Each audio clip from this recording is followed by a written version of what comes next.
read from my laptop, but you'll be on in the background. Brilliant. Right, I'll mute myself now. Good luck, guys. Great, thank you. And Sam, is it auto muted? Sorry. Is it auto muted when people join in?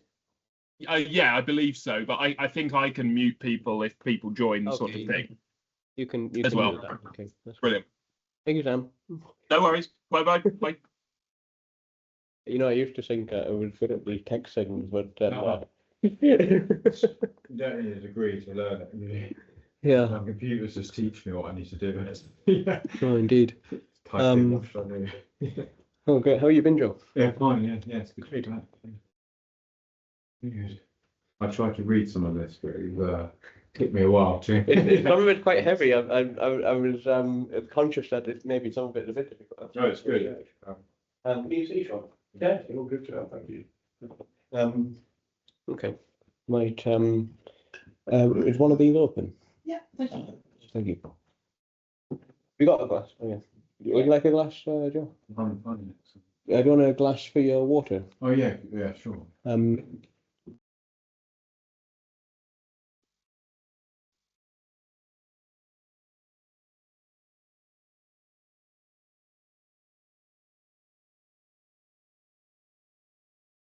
Hello, Harry. I'm Sam. I'm remotely joining this session because I'm not very well today, but Jack and the others are just getting themselves sorted. Jack, we have a new attendee. I'm not sure how well they're able to hear me because I'm usually there with them, but yeah, okay. You should be able to hear them when they get started. But yeah, we have another person online, Jack, if you can hear them. Yes, great.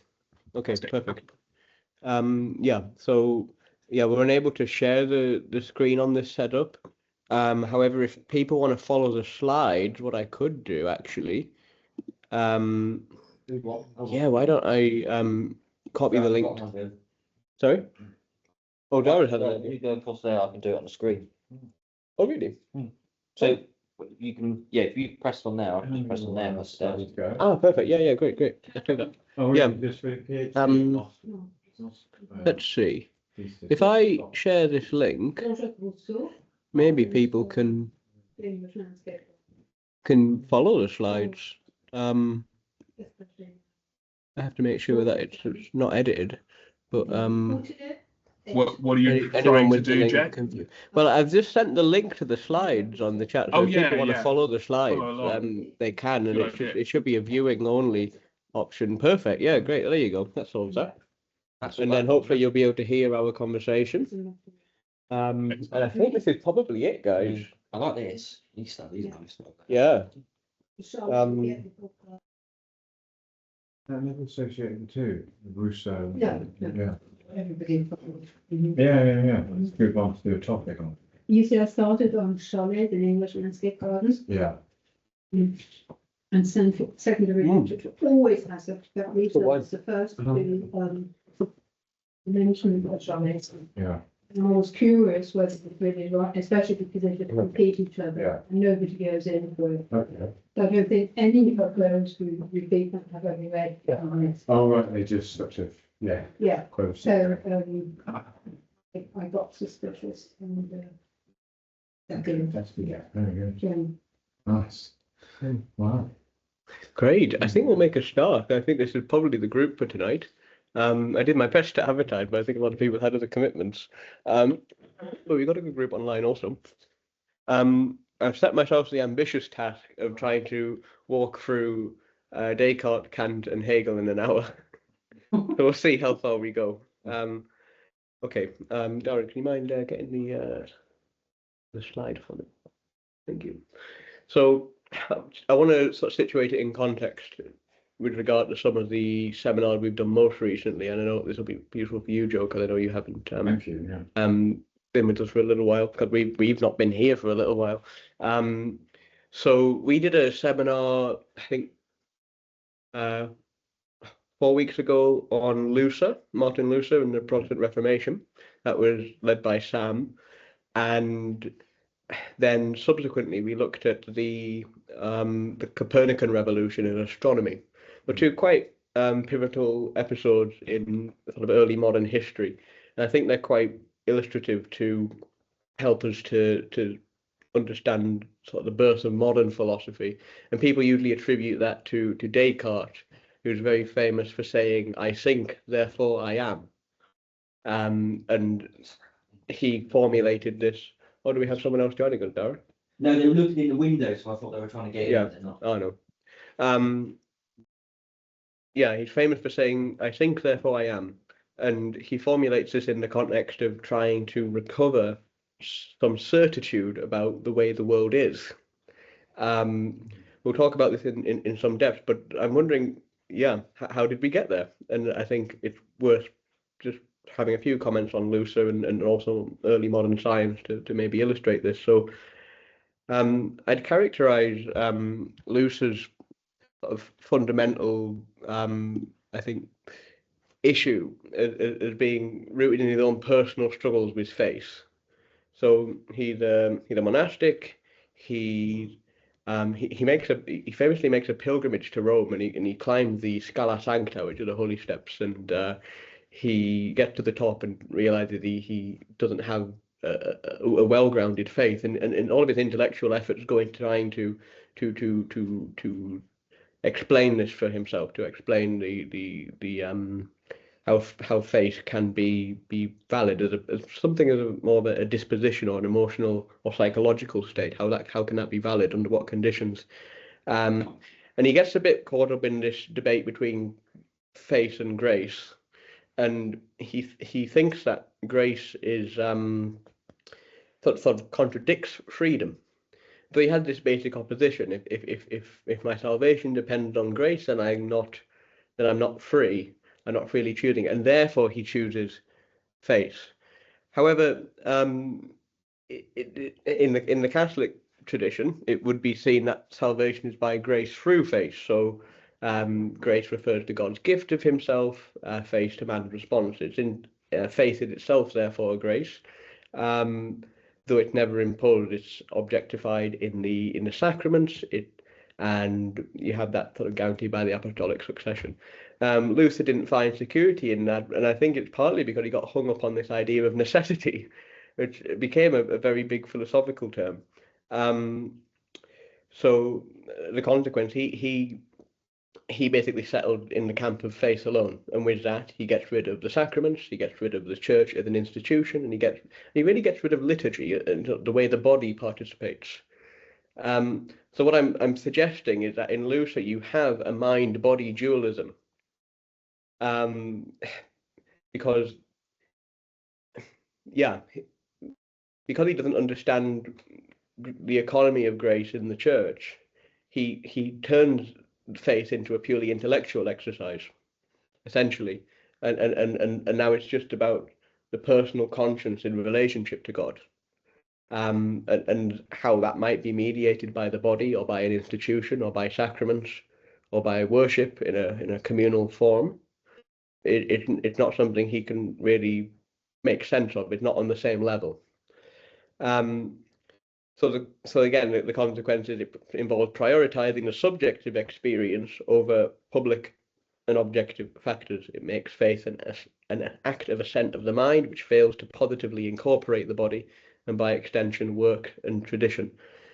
So it's in that context that I want to then come to Descartes a bit, because Descartes is famous for having created the mind-body dualism. At least that's what people say about him. They say that modern philosophy is about the mind-body dualism, how we get outside ourselves, in terms of being certain that the way we think about the world is an accurate reflection of the way the world is. They blame it on Descartes, but I think this is already a bit deeper. It's already in Lucer, is my sense. Actually, I should also, just before we go on to Descartes, I forgot, I also have a little summary of the stuff on the scientists. This was another important aspect. So we'll footnote the face grace thing, and sort of as a precursor to the mind-body problem in Descartes. I just want to quickly remind us about sort of the significance of Copernicus. Sam was very helpfully telling us, this was, I think, we have a couple more people, Jack, just to let you know online. So I just thought I'd butt in quickly to say that you can get the slides online at the link that's been sent in the chat if you haven't seen the chat. to the two new people that have joined our call. Perfect. Thank you, Sam. Thank you. Yeah, so just to walk through again the scientists. So Sam helpfully pointed out that the early experimental scientists like Copernicus, Galileo, Bacon, they have in their own way a break with tradition, like Luther did with the church. Their break involves a return to mathematics. They sort of reject Aristotle's relegation of mathematics. Aristotle said that mathematics wasn't quite what described motion, but it would just, you could describe it in terms of its qualities, in terms of its act potency, and this was more of a natural description of the world rather than a geometric description of the world. Plato would say that it's a geometric description. So the astronomers who are turning back to the heavens and seeing that they actually can, on these new axioms of making the Earth central to the universe, they can actually calculate with incredible accuracy the orbits of things on a much more simplified model. This sort of further strengthens this notion that maybe maybe mathematics actually gets to something more real than ordinary sense experience. So just to clarify, what were they making the centre of the universe? For the Earth. So there was the Copernican revolution was changing the model from the sun being the Earth being the I've mixed it up. Yes, exactly. Sorry, yes. Yeah. Changing the model from the Earth being the centre of the universe to the sun. This simplified everything and made it much more plausible that mathematics had some kind of objective validity with respect to the natural world. But then you have it sort of almost in tension with that, you have someone like Bacon who sees the need for an inductive method which proceeds not from first principles but from experimentation and observation. Now he's a bit later than Copernicus, granted, but so he's criticizing the logical and discursive character of Aristotle. Copernicus is criticizing the naturalism, let's call it. Descartes says we need to completely revise the notions of matter and form in their entirety. So like this cup has what it's made of, but it also has its form, which sort of defines it as a cup, and it makes it recognizable as such. And now Descartes is already saying that science tells us matter and form are supposed to be sort of almost relativized, in the sense that, when I dissect the human body, I find at different levels what appears as a formal element at one level is just matter at another level. So the organ system is in a way the form of the tissue, and the tissue is in a way the form of the cells that make up the tissue. But it just depends which level of analysis you look at. So even those terms of Aristotle have to be rethought. Finally, Kant identifies that the kind of logic that Aristotle was interested in, which is called syllogistic logic, that's about it's like Socrates is a man. So all men are mortal. Socrates is a man, therefore Socrates is mortal. That kind of a logical sequence. That doesn't actually explain how physics works, according to Kant, because if I have a force, I push this glass, in proportion to my thrusting of the glass forward, there is friction. And so there's this question about how, because one thing is, another thing must also be, which is distinct. And syllogistic logic doesn't really handle that very well. So you have all of these problems that emerge in the space of a couple hundred years, sort of against the Greek understanding of the world, and particularly against Aristotle's understanding of the world. And obviously these have been the subject of much discussion in the history, so it's not like this discussion is final at this point, but it is sort of the state of things. So that's the terrain we're dealing with when we come to the first of the modern philosophers. The Greek way of seeing things is out, in large part, and there is a real culture setting in of skepticism and doubting what we've received, and really trying to recreate our whole edifice of knowledge from scratch. If we go to the next slide, please. Thank you, Dora. From this point, we could maybe enter into something more of a discussion. So I should introduce Sean to this method. So I don't usually just lecture. I keep the quotes up here so we can sort of read them together and study them and talk about them a bit, and we'll just see how we get on. So let's see what Descartes had to say. He had a very biographical text called the Meditations on First Philosophy, I think it's called, in full. Some years ago, I was struck by the large number of falsehood that I had accepted as true in my childhood, and by the highly doubtful nature of the whole edifice that I had subsequently based on them. I realized that it was necessary once in the course of my life to demolish everything completely and start again right from the foundations if I wanted to establish anything at all in the sciences that was stable and likely to last. So he goes on to elaborate some stages to this, and we'll just take them together. So first stage, from time to time I found that the senses deceive, and it is prudent never to trust completely those who have deceived us even once. He gives us an example of this. You put a twig in water. When you put a twig in water, the light refracts and you see the twig is bent when you look at it from above the water, even though the twig itself is straight. That's one example of this. He goes on, how often asleep at night am I convinced of just such familiar events, that I am here in my dressing gown, sitting by the fire, when in fact I am lying undressed in bed. I see plainly that there are never any sure signs by means of which being awake can be distinguished from being asleep. A little more strange and hard to grasp, but I think he means he's sleepy and he starts to get different ideas of what his actual state is. But he seems to suggest that it's not, he doesn't see a basis on which you can distinguish being awake from not being awake, which I personally find a bit contestable, because I think the quality is quite different. But anyway, that's Descartes. Finally, he said, I will suppose that not God, who is supremely good and the source of truth, but rather some malicious demon of the utmost power and cunning, hath employed all his energies in order to deceive me. I shall think that the sky, the air, the earth, colours, shapes, sound, all external things are merely the delusions of dreams which he had devised to ensnare my judgment. Let's pause there. I want to ask, first of all, do we think that, do each of these three have the same problem, or is Descartes somehow deepening his criticism at all? Or do they all have one factor in common, maybe? But like you could see some progression. Could be if first of all he's saying, we can't trust them completely. And you say I don't even know if I'm awake or asleep. To might be completely tricked by a malicious demon. I don't know if this sort of gets somehow more doubtful, more doubting as we go.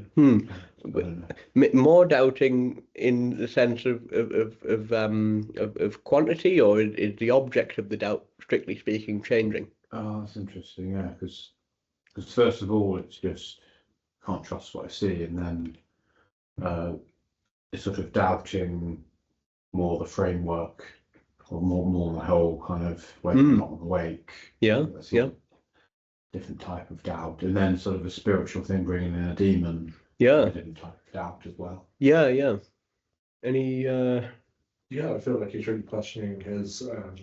He's identified that there's an extent that his learned experience could be a form of potential indoctrination of thought up until this point, or maybe he's building up to this, and that each quite sort of builds on that, I think. Yeah. It seemed to go a bit deeper. I think he begins with sense data, but he ends with almost the fundamental goodness of being. I mean, it's ultimately talking about the elements of sense data: the sky, the air, the earth, colours, shapes, sound, all external things, merely the delusion of dream. But then he brings in the moral qualifier of the malicious demon of the utmost power and cunning. It's a bit of a trope in philosophy, in the history of Descartes philosophy in particular. He's approaching something. let's see what he's approaching. He said, but immediately I noticed that when I was trying in this way to think everything forth, it was necessarily that I who was thinking was something. And observing that this truth, I am thinking, therefore I exist, was so firm and so sure that all the most extravagant suppositions of the skeptics were incapable of shaking it. And I decided that I could not accept it without scruple as the first principle of the philosophy that I was seeking. So how does he save himself from doubt here?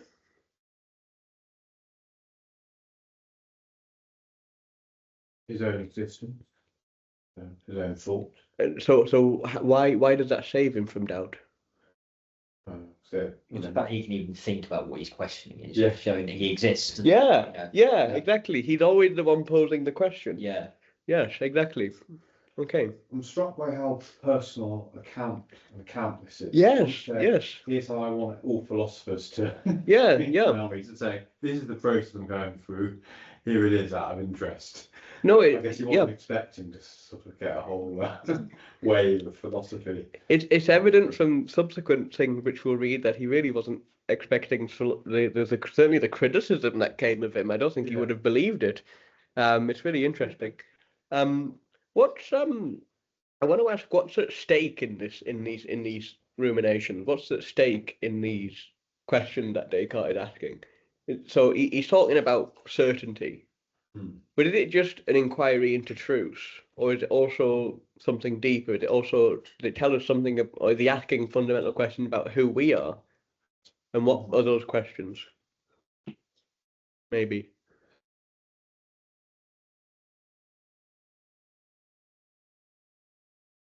Or another way of putting it, what does it mean to be a kind of being that can have certainty?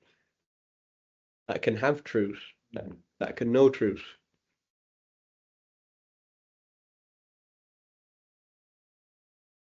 It's somehow less human to feel like I can assume I can have certainty.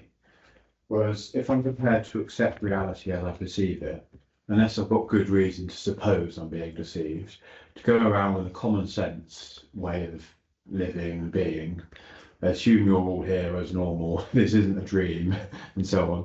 That's a sort of seems like a reasonable way to live. And then to build from there to philosophy with my ethics and with my, all manner of other things. But once you start doubting the foundations, it seems to be against what's a kind of normal, spontaneous way of living, which seems to pit philosophy against my normal life. Whereas what I want from a philosophy is something that sort of enriches my normal life and builds on it, rather than says your normal life is a complete load of rubbish and you're completely deluded almost. Yeah. And then there's just the realm of philosophy here. But then when you have to get on with normal life, just get on with it as normal and forget about philosophy, because otherwise it will hold you back. So then there's a kind of division. Whereas I'm looking for harmony between my thinking and Right. Yeah. Jack, can you hear me? Yes, Sam. Ari in the chat says it's the sort of start of being able or capable of perceiving what is real as an individual, as an agent. Yeah. And I would add that in terms of intellectual history, it fires the starting gun on the sort of wave of skepticism. You know about these sort of philosophical tendencies more than me, Jack, but in terms of that kind of early modern skepticism that comes with Montaigne, Pyrrhonism as well, which the writer that I look at in my PhD, Paul de Rapin, sort of takes on when he's sort of described as a historical Pyrrhonist in terms of being skeptical about the way we read history and the truths in history, and it opens the ground for later thinkers that we've discussed, like Locke, in terms of exploring knowledge through experience, and Hume pushing skepticism further by questioning, well, everything when it comes to causation, the self. But it also leads to just a nice loop back in. Jack and I have just recorded a podcast episode, well, say just, when did we record it, Jack? Last Wednesday, on Burke and the idea, the sort of counter idea to the skeptical tendency that's pushed at this time, which is that sometimes maybe it's not that easy to be so reductive and be skeptical of everything, that maybe we do need to rely on certain, as Burke calls them, prejudices to be able to understand the world around us. So that's kind of a broad intellectual history sort of groundwork to the trajectory of skepticism. Yeah, no, thank you, Sam. That's really really helpful, because I think it's also tying in quite nicely to what you were saying, Joe. I mean, you know, we quite like to take for granted. It seemed appropriate and natural for it to take for granted our experience of the world, and it seemed that a philosophy that would sort of go so far to undermine it seemed unproductive, especially because you sort of have to start from yourself.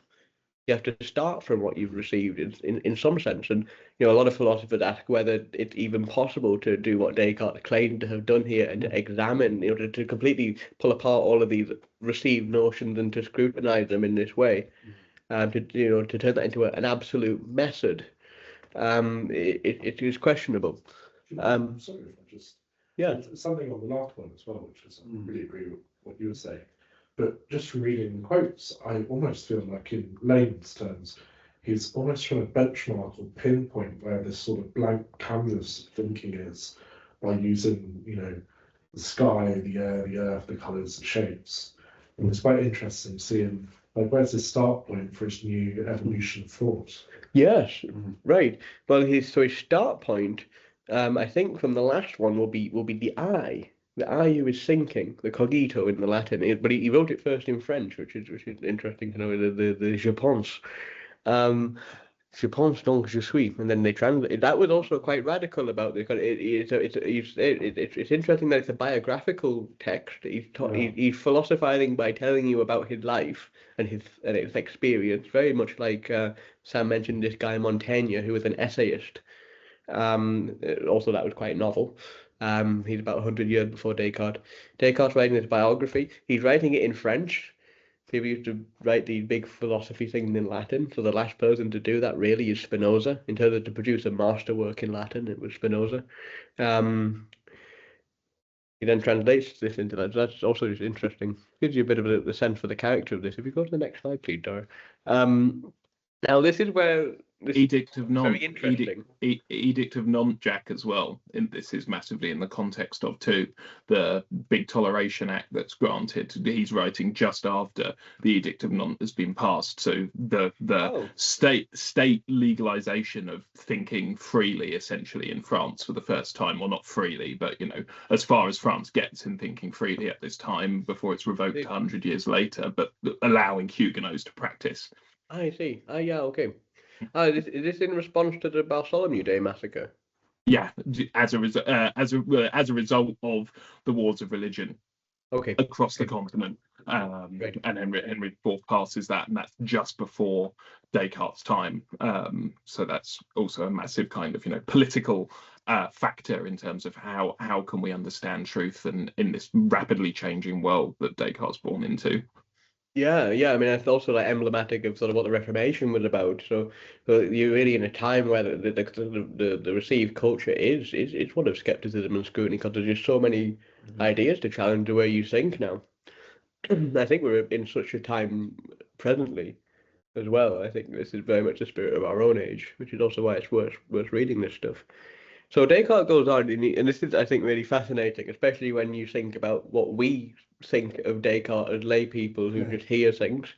He says, the great benefit of these arguments is not, in my view, that they prove what they establish, namely that there really is a world, and that human beings have bodies and so on, since no sane person has ever seriously doubted these things. The point is that in considering these arguments, we have come to realize that they are not as solid or as transparent as the arguments which lead us to the knowledge of our own minds and of God. Then he goes on, in the case of our clearest and most careful judgments, if such judgments were simply false, they could not be corrected by any clearer judgment or by means of any other natural faculty. In such case, I simply said that it's impossible for us to be deceived. That second one, probably more of a tangent. It's sort of just him asserting his sense of, you know, that certainty is possible due to the clarity of our faculties. But this first one is really interesting, because people I think mischaracterize Descartes a bit, and they they treat him as taking these problems really seriously and having this very precarious solution to them. But he's very pragmatist about it. From reading this, he's no one really doubting these things. But so what precisely is the question that's interesting Descartes then, if it's not solving these problems?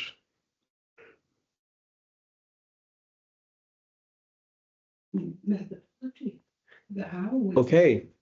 Mm-hmm. The methodology, and sort of what precisely is the fruit of that? But I think he comes to a key conclusion here, where he contrasts one kind of knowing with another kind of knowing,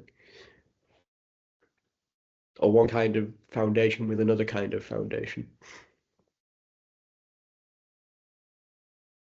This sort of, he's wanting a very, I don't know how to put it accurately, but a sort of watertight, very one that can't be irrefutable sort of foundation, Mm-hmm. and then a foundation that anyone with common sense can just agree with because it's normal. Yeah. So you say, I'm not doubting that actually any sane person is fine with the experience of reality. He's saying he wants some kind of other foundation that will somehow maybe in the world of thought will be more robust. And what is that other foundation?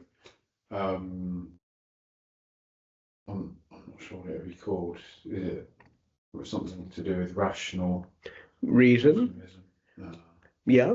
And I guess it's definitely to do with reason or logic or first principles. Right. And his first principle is the self. Let's say the self who thinks, and that's characterized by Descartes as a soul. And the second principle is God, because I have a sense of myself. I haven't presented this argument here, but Descartes says that I have a sense of myself as a finite being, and to have a sense of the finite, I must also have a sense of the infinite. It's a kind of ontological argument, if you're interested in those things, which is interesting because no one ever talks about it in this way, but it sort of is. Yeah. Yeah. Oh, sorry. Okay. Yes, Sam. Oyzer has just commented saying, in comparing the arguments, he makes an argument that if we have certainty of something we could doubt, then we must have more certainty of what we couldn't doubt. Makes an argument if we have certainty of something we could doubt it, and we must have certainty of, yes, exactly, yes. Thank you, Olivia. I think it's I just want to say one last thing about this. Do you think it's strange that he says that sense is not as apparent, but the world of reason is more apparent? I think that's interesting. Because I think a lot of people think this is more apparent, more concrete. I suppose it goes back to very occasionally the senses might deceive us. Whereas once you've got watertight reason, that's not going to change or deceive you if it is reason. Yeah. And yet modern people really struggle with the idea of soul, even with logic. Logic is something you sort of just abstract in some sense. It's sort of a tool, which is interesting view. And certainly with God, that's obviously very difficult for people. These things are not self-evident for modern people, but they're self-evident for Descartes. It's very interesting that paradigm shift. Yeah. Because he tried to seek for first principles. It's very, very Greek actually. Is more fundamental to knowledge than the senses, Oyzer has followed up. Yes, great, Sam. That's really great. Yeah, reason is more fundamental to knowledge. There you go. That's Oyzer's point, not mine. Great. Oh, thank you, Oyzer. Yeah. Perfect. That's a great summary. Reason is more fundamental to knowledge. That's the claim. Okay. Let's if you go to the next slide, thank you, Darren. I've now put two pairs together.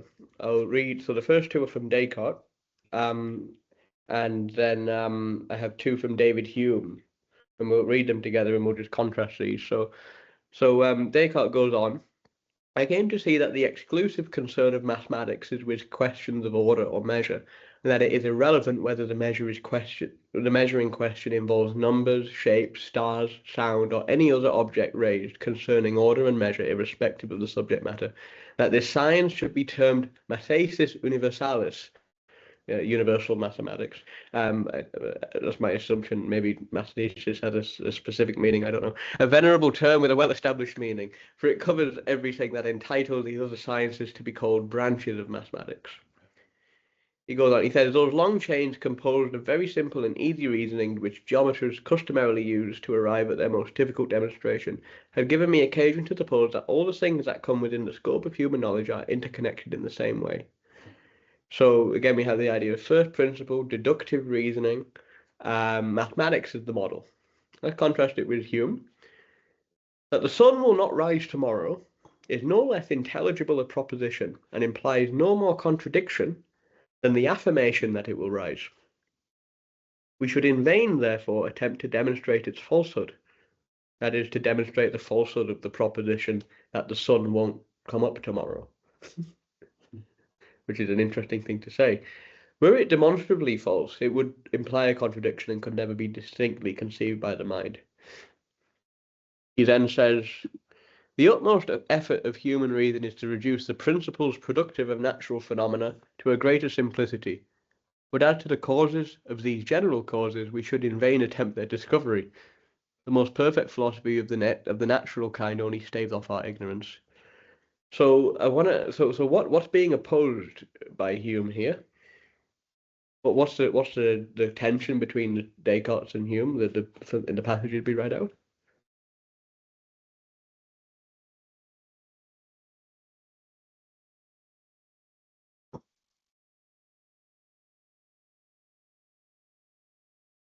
Maybe we could begin. What is Hume saying? We spent a bit of time on Descartes. What is Hume saying?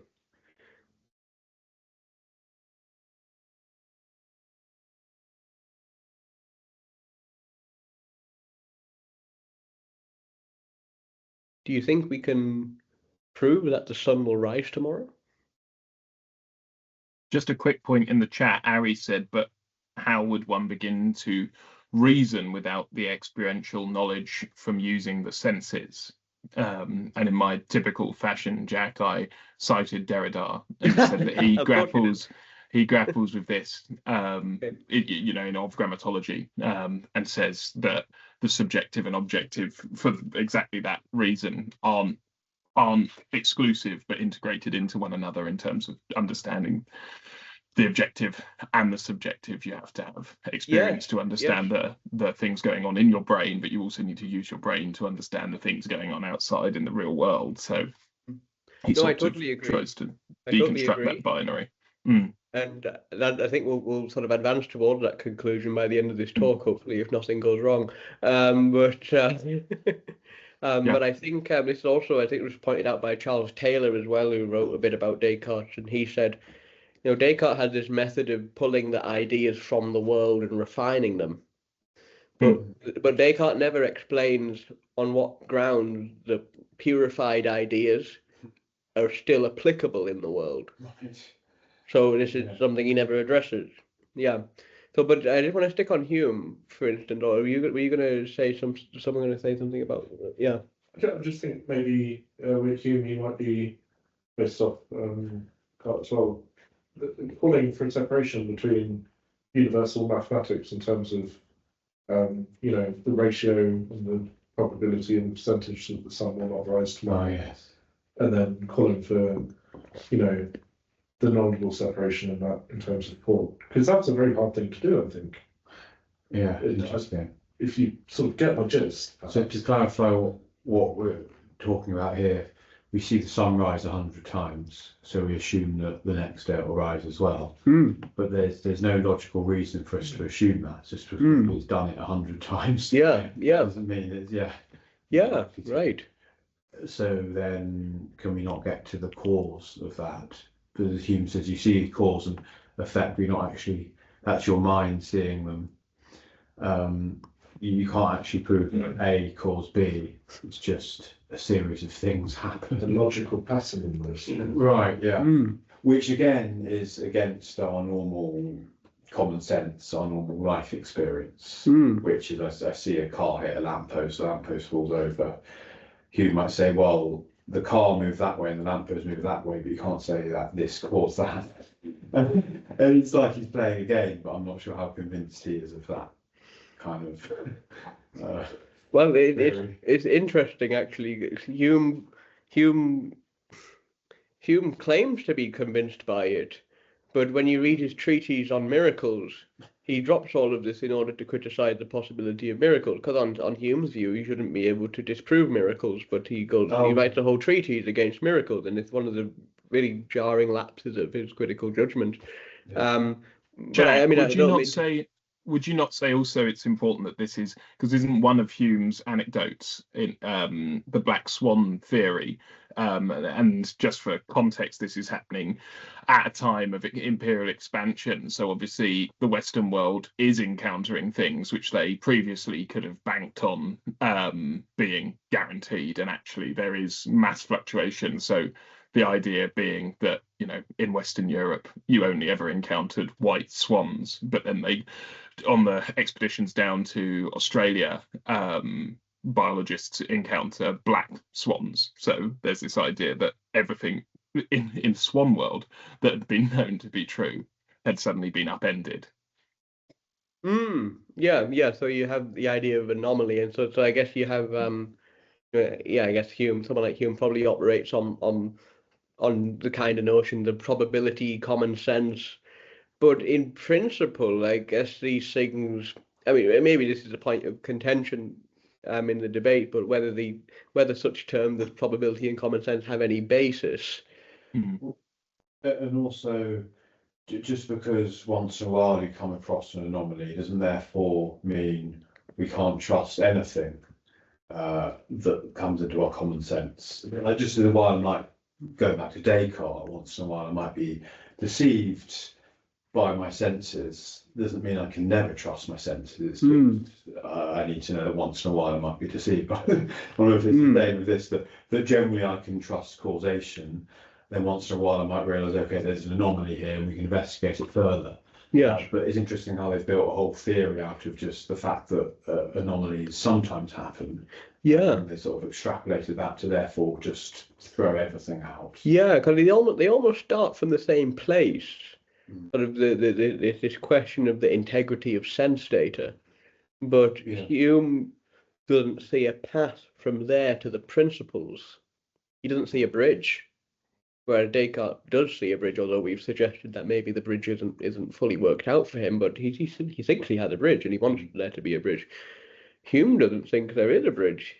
You can't go from the causes of the causes. It's sort of you sort of locked in your present moment of experience. You can't get out of the present moment of experience in terms of trying to make authoritative claims about what is and what will be, especially what will be or what ought to be.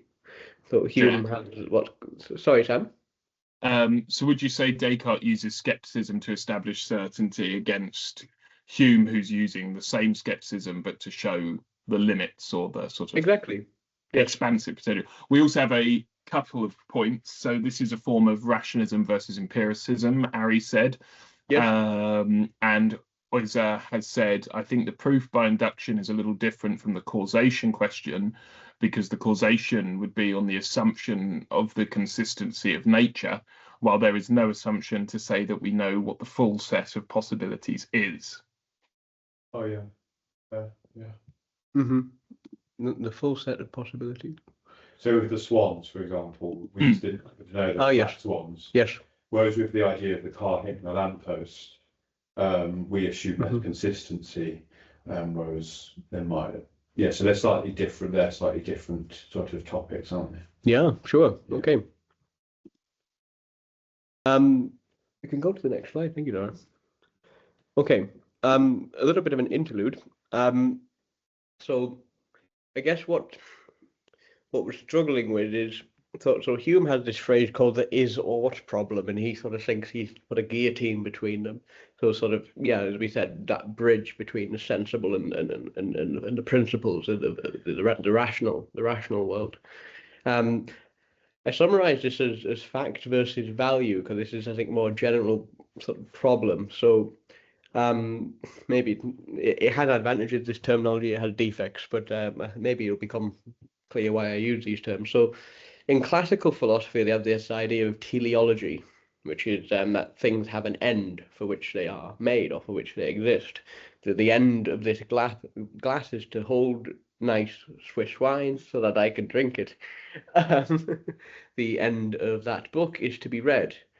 In Catholic theology, the end of the human person is communion with God. So you have all of these notions of teleology. Now, in modern science, they sort of, I think, were a bit ambivalent about this because so Aristotle had four causes, and teleology was one cause, and then there was also like a cause for like what it's made of. Then there was like the cause of its sort of being in principle, and then there was like the cause of like so the physical cause, so like how my arm moves the cup. So this was sort of efficient cause, material cause, formal cause, final or teleological cause. The modern scientists sort of collapse it all into one. Now, on different thinkers have different views on it, but basically it's just efficient causation. It's just how things move. And then some also incorporate the mathematical into that. So, well, I can calculate where that will be at t equals 0, 10, 100, a million. I can calculate where this cup will be in the world. So, because I have the mass. That's of course if you take the first principles thing seriously, and if you take the idea seriously that there can be a bridge between the mathematics and the world. So in a way, the sort of moderns can bring the end back into the matter, into the physics, so that and I think the most serious of the early modern scientists did see that the sort of whole cosmos does have a direction, purpose, direction, order, and unity across the whole natural world. So that's why people like Descartes, and also this other guy, Leibniz, who's quite important, who we don't have time to talk about today, they turn to mathematics and metaphysics to discover the intrinsic order of nature.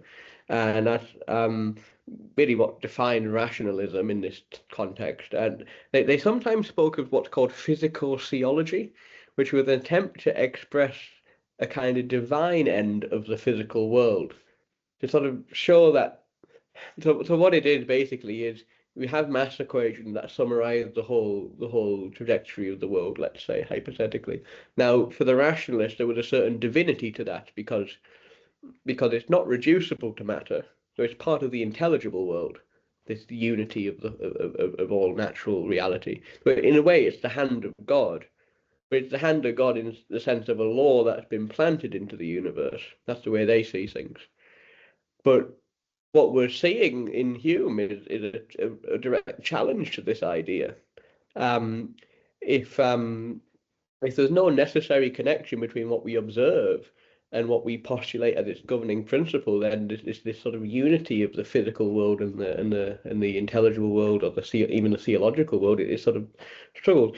And this is something who our next thinker, Immanuel Kant, also he picks out this, and he already early on suspects what you might describe as a covert dualism in physical theology. He doesn't really think the rationalists do have these worlds bridged as well together as they claim, because I mean, if you think matter in itself has its own lawfulness, does the will of God as a creator somehow have to conform to that lawfulness, or is he giving it that lawfulness?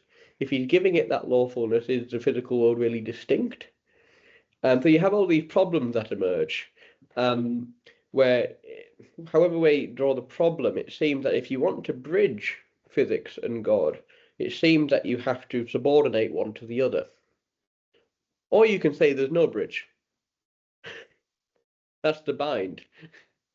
Would you like some clarity on that, Sean? You look puzzled. Okay. Catch it up. Okay. So, yeah, the situation is, yeah, if God creates a world which has its own lawfulness, its own order, does he limit himself when he creates that? That's the question that's being raised. Does he limit? Does he? So basically, what kind of freedom is it that God has as a creator? Is it something that's absolute, in the sense of being able to create what he likes, or once you create something that has a distinct order and intelligibility, does that constrain him? This is sort of the question that this term physical theology raises. I think it's fundamental to this question of how the material and the intelligible and even the divine are actually related. So Kant boils it down to, again, just to the question of do our thinking bear any necessary connection to its objects out there, like Hume had? Your next slide, please, Dara. Okay. So Kant is this is Kant. I'm just, for those online, I'm just showing them the cover of the Critique of Pure Reason. It has a very nice portrait of Kant. He looks very stern.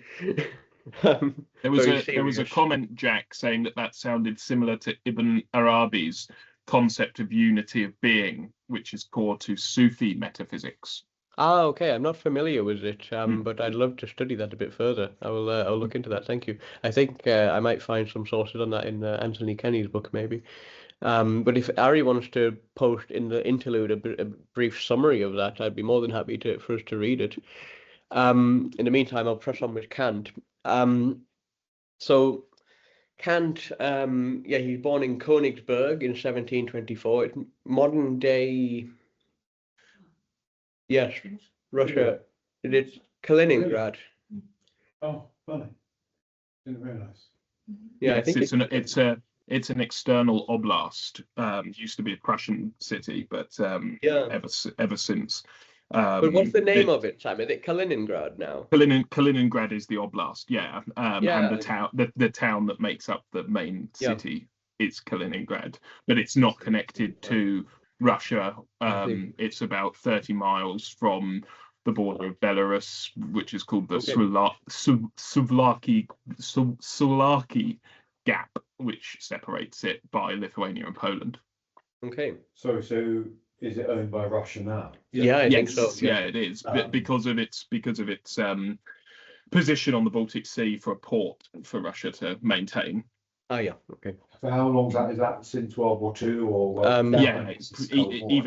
Even prior to imperial times, but after the fall of Prussia in its more established sense. So all of the kind of Baltic conflict that takes place in the wake of the First World War with the independence movements, but Kaliningrad stays a Russian oblast, disconnected from the main chunk of Russia.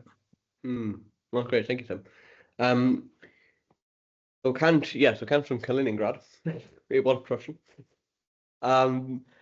So in his university years, he's immersed in a particular dispute between Newton and Leibniz on what is matter. I won't summarize it right now, but it's really interesting. He's also interested in a guy called Christian Wolff, who would treat thought and sensation as distinct in themselves. That's very important to Wolff. You can't confuse them. You have to keep them separate. We talked a bit about this earlier, sort of how,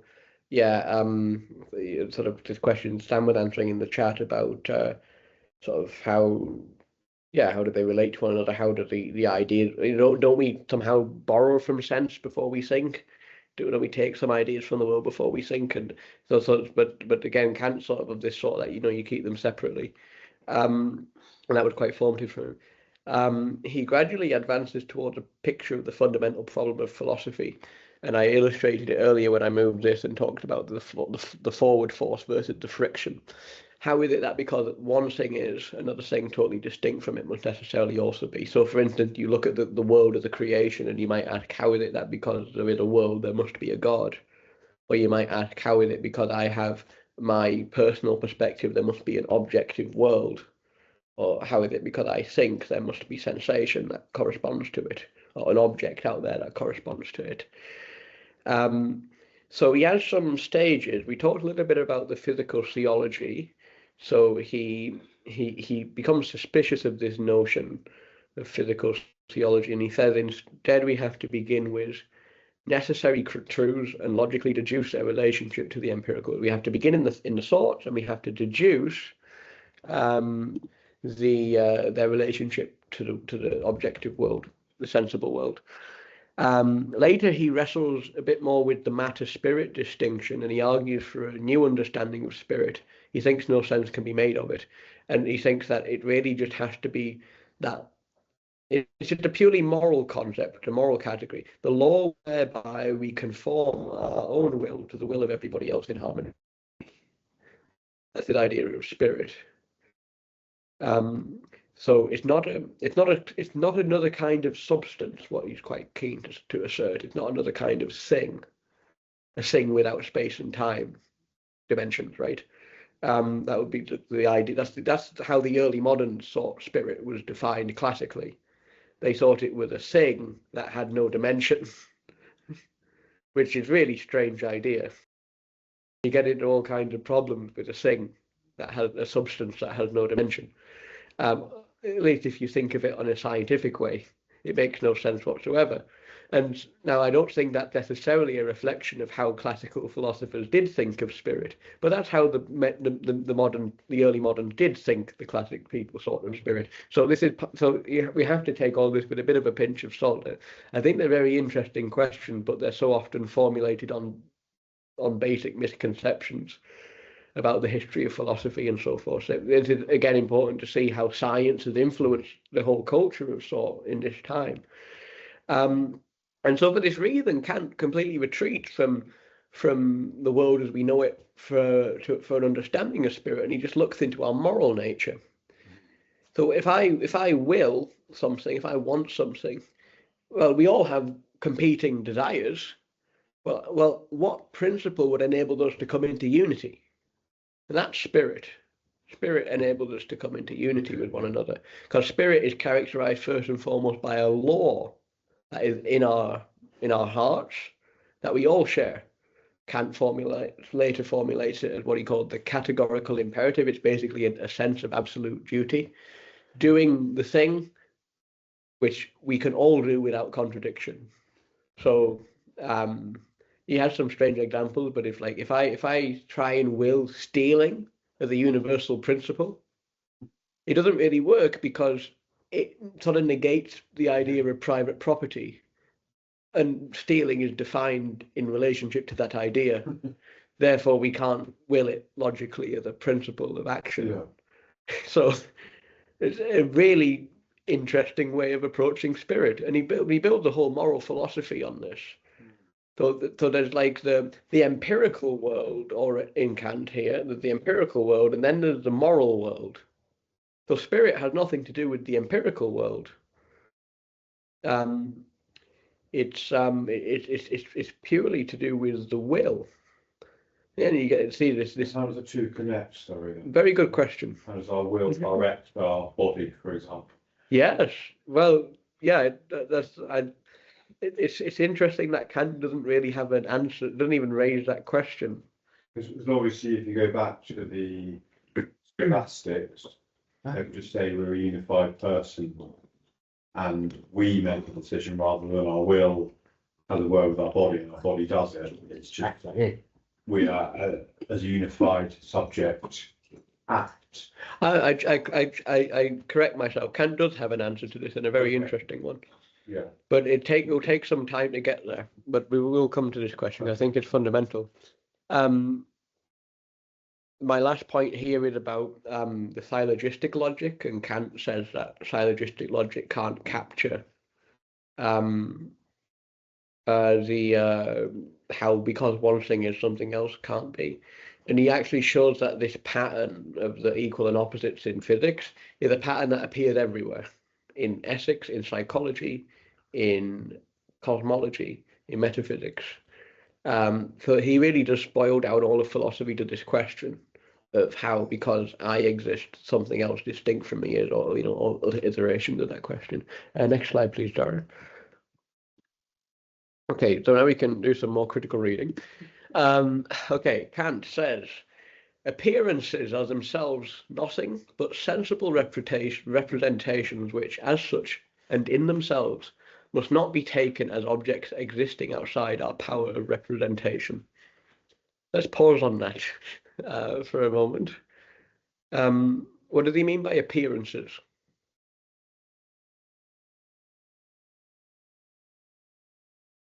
Or what you sense. Okay, what you see and sense. Okay, that's great. So they're sensible representations, must not be taken as objects existing outside our power of representation. What might that mean?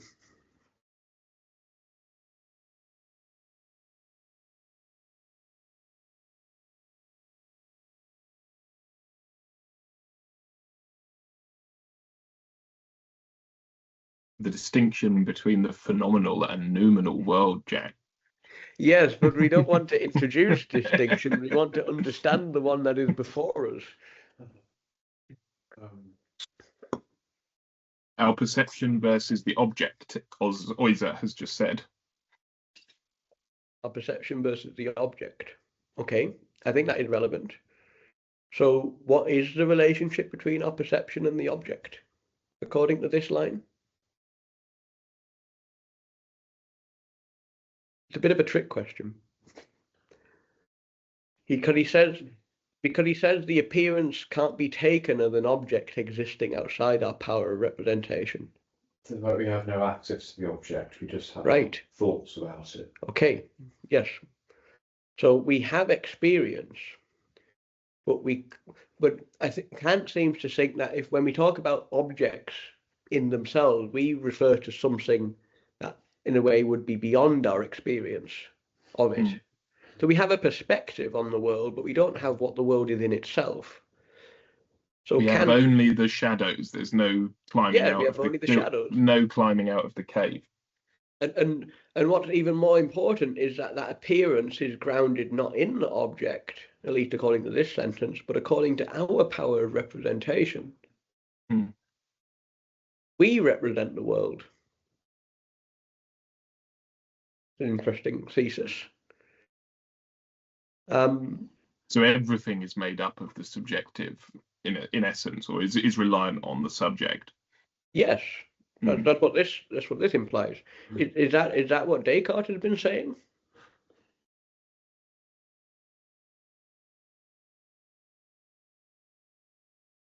No, because there's still an objective truth as the sort of bedrock, even in the skepticism. And where is that objective truth? Where does that reside? In the sort of rational, in the logos. Okay, but then it does reside in the soul, and so my first access to it is in me. But then there is also God, so we saw that Descartes could connect to God straight away. And so maybe that step sort of guarantees that truth isn't absolutely dependent on me. It has some kind of validity beyond me. That might be reasonable to suppose. But Descartes seemed to think that truth is mind independent, even though minds access it fundamentally, which is fine. Kant seems to be saying that the appearances, the way we experience the world, is sort of bound to us. So we shape our experience, and what's beyond that is another question. Completely different question. Let's read on, because this is trying to understand Kant from one line. Kant turned out to be a lot more complicated. Our apprehension of the manifold of appearance is always successive, and therefore always changing. We can never determine from this alone whether this manifold, as an objective experience, is simultaneous or successive, if something does not ground it, which always exists, i.e. something lasting and persisting, of which all change in simultaneity are nothing but so many ways in which that which persists exists. Only in that which persists, therefore, are temporal relations possible for simultaneity and succession of the only relation in time. I think that last sentence is a bit wordy, we can discount it. What's the general gist of that paragraph?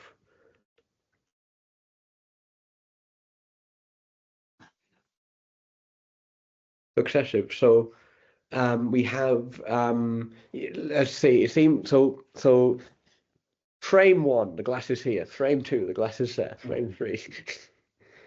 So you can imagine that experience it's obviously continuous, but you can imagine it being lots of infinitely discrete sort of snapshots, right?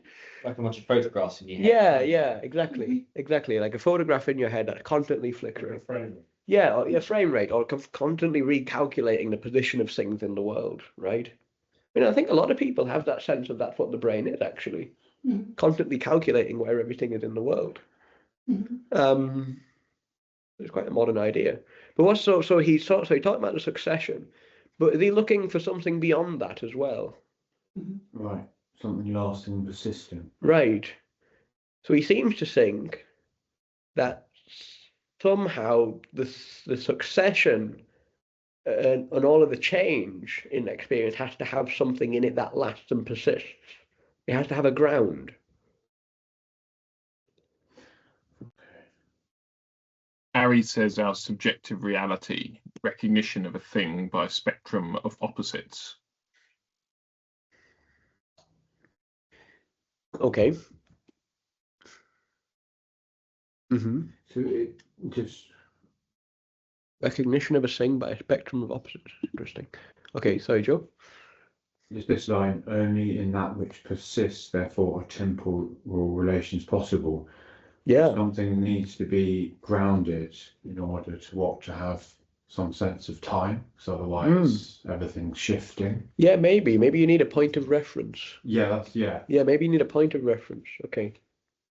Okay, let's continue.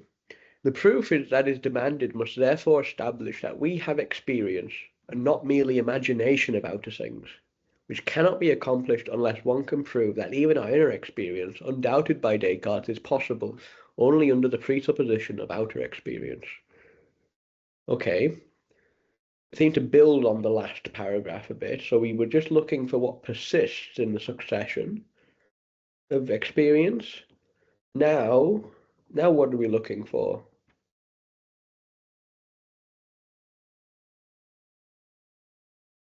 It references inner experience and outer experience. What's the relationship?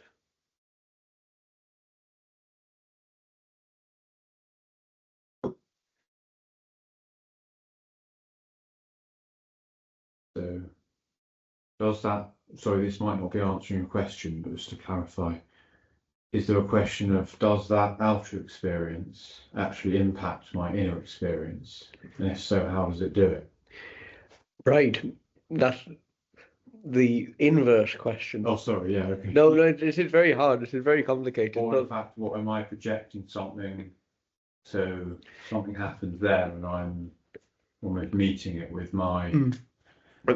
Follow how Kant begins. So remember, he begins with appearances. Yeah. He discerned in the appearances that there must be something persisting. And now he's generalizing. Inner experience must presuppose outer experience.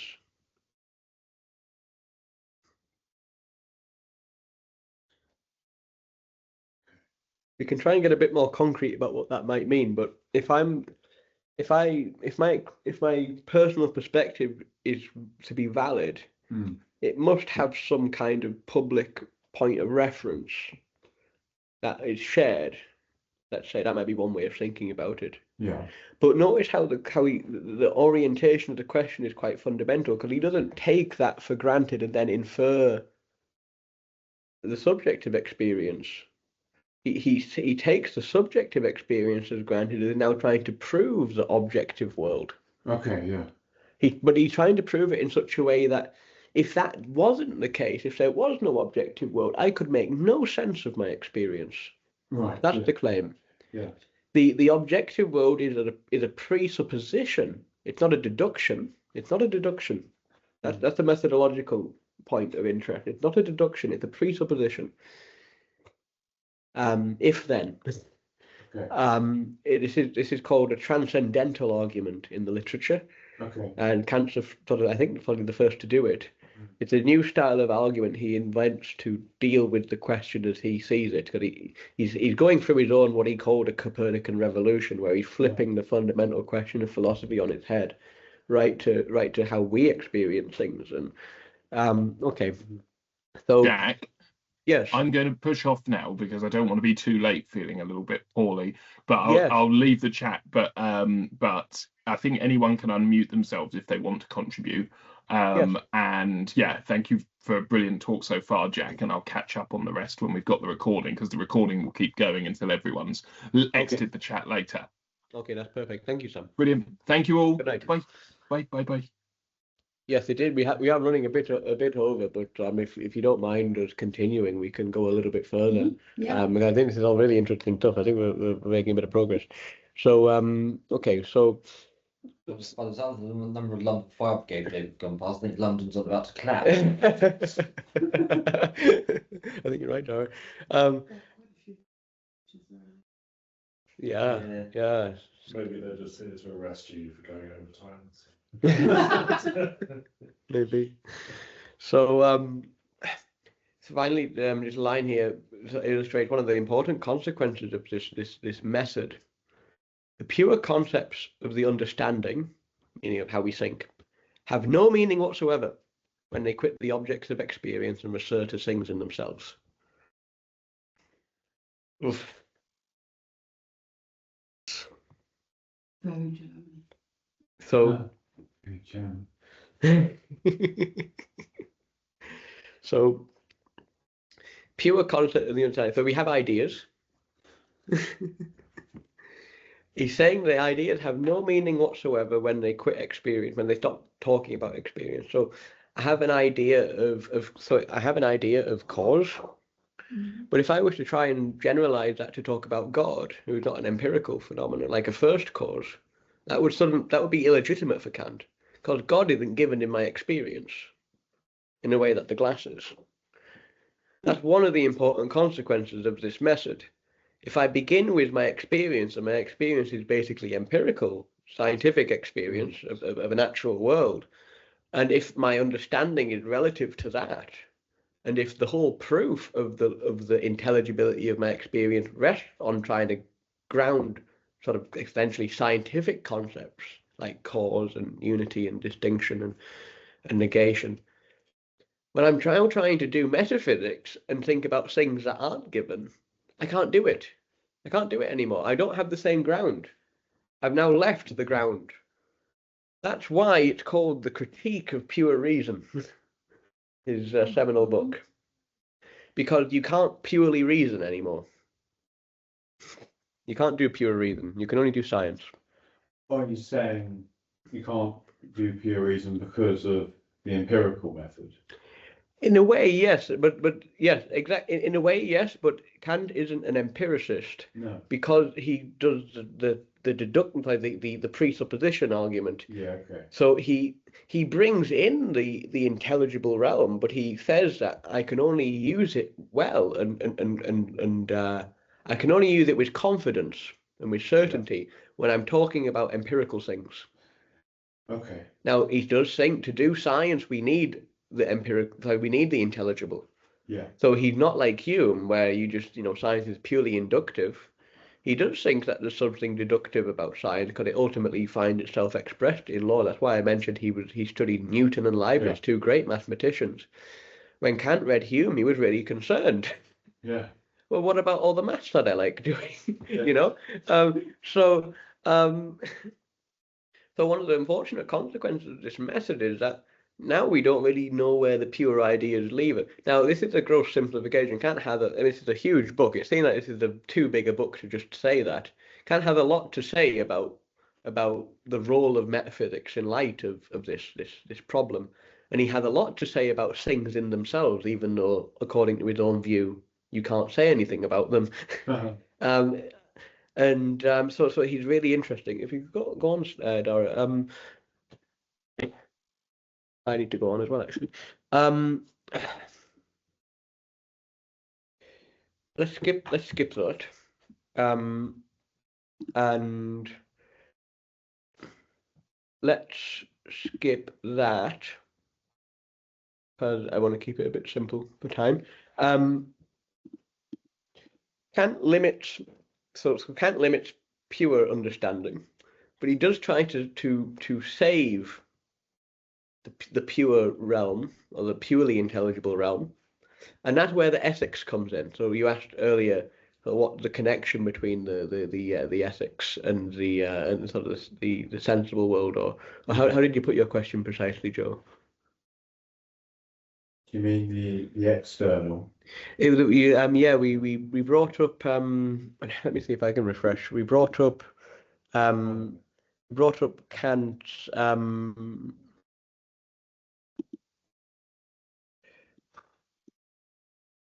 I can't quite remember how we got there. We talked a bit about the Kant concept of spirit. That was it. Oh, yeah. And Kant's concept of spirit was about the will being able to conform itself to a universal form. And so how do I get my will to tell my body what to do? How do I get my Yeah, will to yeah. tell my body what to do? Okay. So for Kant, practical reason, which is his name for ethics or moral philosophy, is it comes from the same source as the reasoning about the empirical world. So it's still coming from me. Yeah. But this is just another way of seeing the world. I can see the world as a place of things, or I can see the world as a forum for action, for moral action and morally responsible action. I think really the answer to that question is that both in a way are appearances, and Kant just essentially hypothesizes that they have a unity. And insofar as appearances don't necessarily tell you anything about fundamental reality, namely, so for instance, scientists talk about a deterministic world. Now, Kant would say that's true of appearances, but is it true of fundamental reality?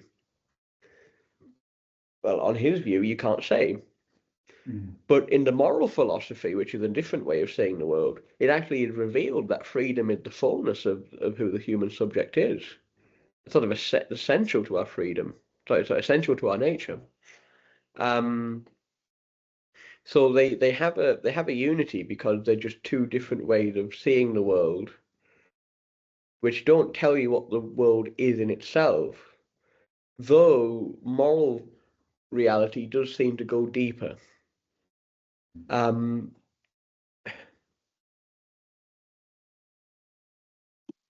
Okay, I think that's summary answer. I think that's probably a good place maybe to end. Yeah, I should probably. Because I think we're covering quite a lot. I've not gotten on to Hegel, but I think it's probably a bit too much at this stage. I'd be keen to talk about Hegel sometime. So, Yeah. I think the best way to do it would be to do one philosopher per session and deep into it. Maybe. But I think it's interesting to see I that. guess this is thematic, isn't it? Yeah, you are right there. It's more thematic there. It's true. It is, and I wanted to try and do them together because there's a continuity. They culminate in something. Hegel is a philosopher of subjectivity. Yeah. And he gets rid of the thing in itself that lingers in Kant. We haven't spent so much time to talk about what the thing in itself means, but Hegel gets rid of it and he just says there are appearances and we can just talk about appearances and it's fine. And they have a kind of historical logic and it's really very mystical. But in that he begins from this place of should we be doubting the sense faculties? He thinks that he basically thinks Descartes' method already is making an error. This doubting thing. He thinks this doubting thing is really strange. We have nothing else to go on but our experience. Why doubt it? Why doubt our faculties? That for Hegel, that's the real error. So